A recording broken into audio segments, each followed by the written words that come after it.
The Curt Cignetti. Yeah. Curt Cignetti.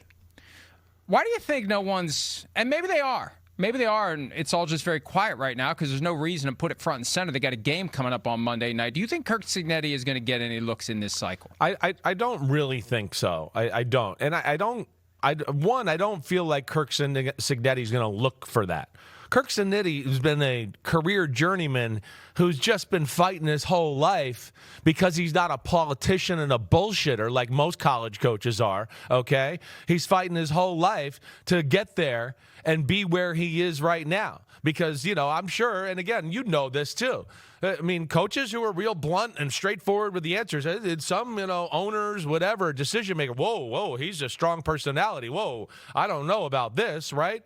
And I think Curt Cignetti was like that. And I think for a long time, that's why he wasn't the belle of the ball to the major college football programs. And he's worked his way to where, he's got a chance right now to have a statue in a college and be like and be the Coach K, right, of Indiana, or the Bob Knight of Indiana, or the Bo Schembechler, or the Woody Hayes, right? He's got a chance to be that guy.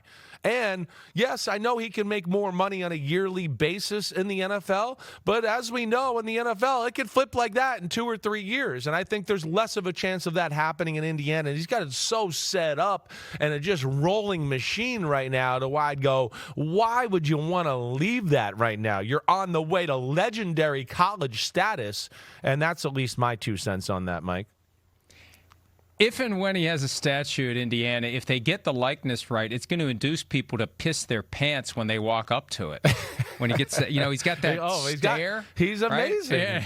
Yeah. He's one of the best interviews out there. I mean, what he says after the games and just, it's just, he's hilarious. And he's no nonsense and he's all football. He would fit the NFL from that standpoint. He would. But I think that I would think he's pretty cozy where he's at right now. You know where he played college football, don't you? You know what? I don't, but I'm guessing you're going to say West Virginia. Exactly. His dad was the head coach there. Right. So, I mention it because, look, he's got no pro coaching experience whatsoever. At least Matt Rule had a year with the Giants when the Panthers hired him, and that didn't go very well.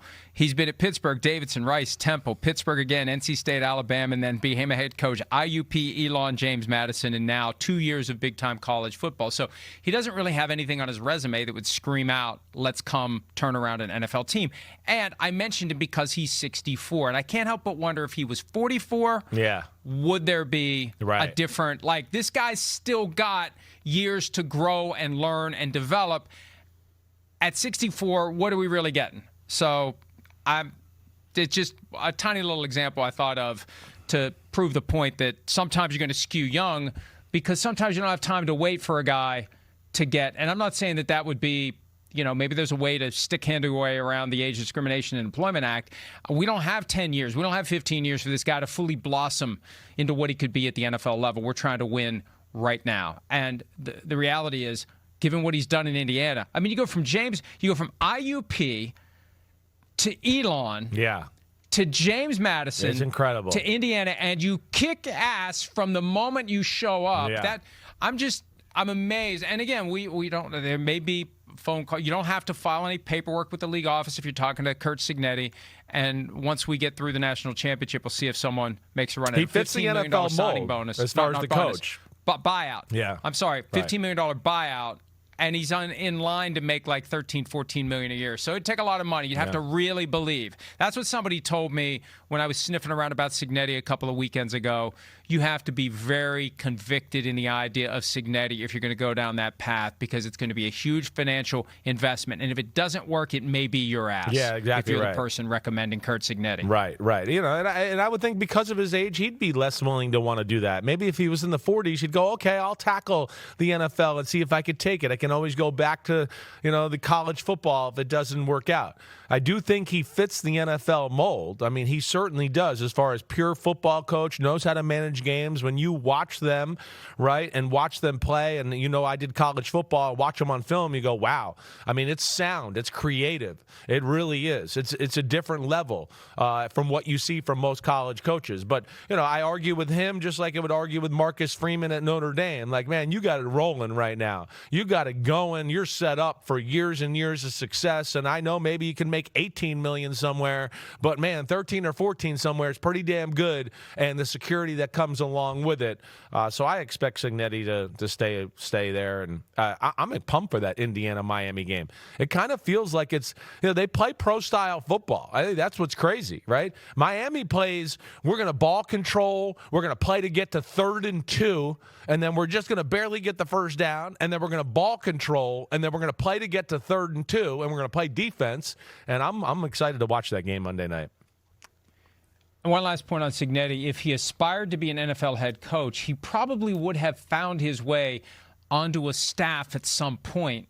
That's over a the very past good point. 40 years. Right. So he may not want it. It may be something he ever wanted. He's had all these different jobs. He was back at Pitt in 83, 84 when was it that it was the early 90s. When was it that all those great future coaches were hovering around Pitt? But he was in position to latch on to somebody who had made it to the NFL, unless he's just pissed everyone off.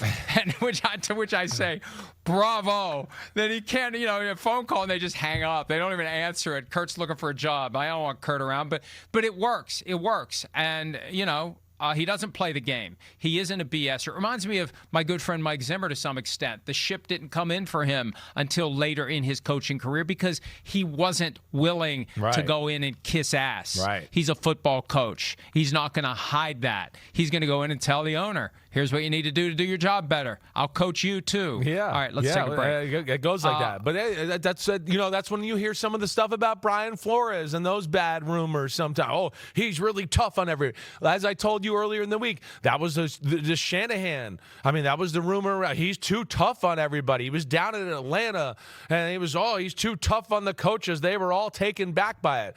What? That's what you gotta be to be a good NFL football team. Again, to your favorite line, this ain't band camp, all right? This is football. It's the National Football That ain't my favorite line. That's your favorite line. This ain't band camp. It's whiplash. It is just amazing to me because a good coach inspires people to be great. Yeah. And I'd like to think that, and this is why I would have been, and probably am in my current position, a bad manager. Not that I actually have to manage my staff because they all do exactly what they need to do, so I don't have to deal with it. But it's kind of sad. And I guess a good coach can still find a way to inspire you to be even greater than you are. I feel like so much of that comes from within, and you either have it in you or you don't.